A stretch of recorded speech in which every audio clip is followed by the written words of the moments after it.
주님이 오늘 우리에게 주신 말씀은 사도행전 16장 29절부터 34절 말씀입니다. 간수가 등불을 달라고 하며 뛰어들어가 무서워 떨며 바울과 실라 앞에 엎드리고 그들을 데리고 나가 선생들이여, 내가 어떻게 하여야 구원을 받으리이까? 주 예수를 믿으라.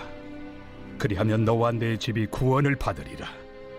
하고 주의 말씀을 그 사람과 그 집에 있는 모든 사람에게 전하더라. 그 밤 그 시각에 간수가 그들을 데려다가 그 맞은 자리를 씻어주고 자기와 그 온 가족이 다 세례를 받은 후 그들을 데리고 자기 집에 올라가서 음식을 차려주고 그와 온 집안이 하나님을 믿음으로 크게 기뻐하니라. 바울과 실라가 감옥에서 기도하며 찬양할 때 감옥의 문이 열리는 놀라운 일이 생깁니다. 감옥을 지키는 간수는 그 모습을 보고 죄수들이 도망간 것이라 생각하여 두려움에 사로잡힙니다. 간수는 스스로 자신의 목숨을 끊으려 했습니다. 하지만 바울과 실라는 간수를 가로막습니다. 간수는 등불을 들고 바울과 실라 앞에 뛰어들어와서 엎드립니다. 그리고 어떻게 해야 구원을 받아야 하는지 질문합니다. 바로 이때 우리가 알고 있는 유명한 말씀이 등장합니다. 주 예수를 믿으라. 그리하면 너와 내 집이 구원을 받으리라. 이 말씀대로 간수와 그 집에 있는 사람들은 모두 예수님을 믿게 되었습니다. 간수는 바울과 실라를 데려다가 상처를 씻겨주고 자신의 가족들이 모두 세례를 받는 구원의 역사를 체험하게 되었습니다.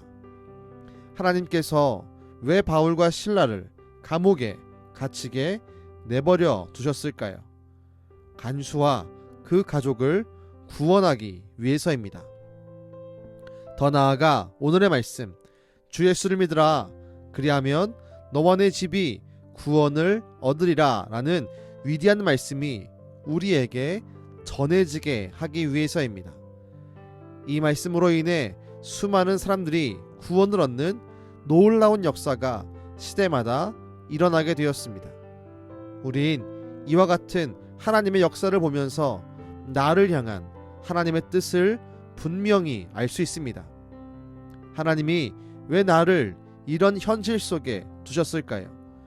이런 질문이 우리 마음속에 들릴 때마다 우린 오늘의 말씀을 기억하며 이렇게 답할 수 있습니다.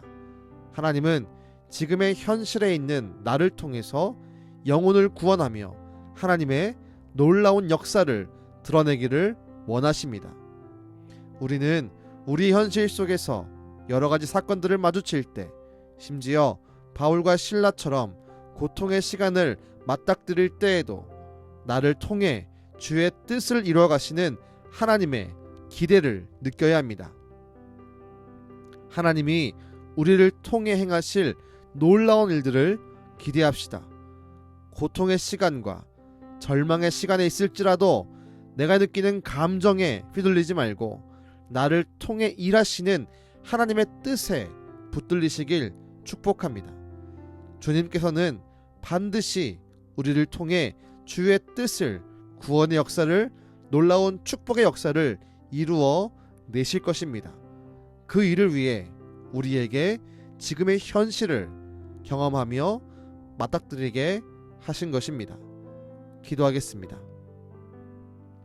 주님, 우리를 통해 행하실 놀라운 주의 뜻을 기대합니다.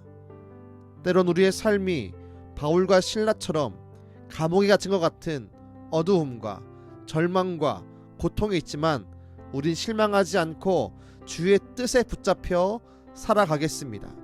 주여, 바울과 실라를 통해 간수와 그 가족을 구원하신 것처럼 지금의 나를 통해, 지금의 내 현실을 통해 놀라운 구원의 일들을 허락하여 주옵소서.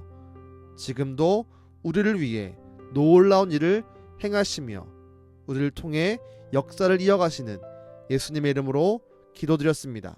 아멘.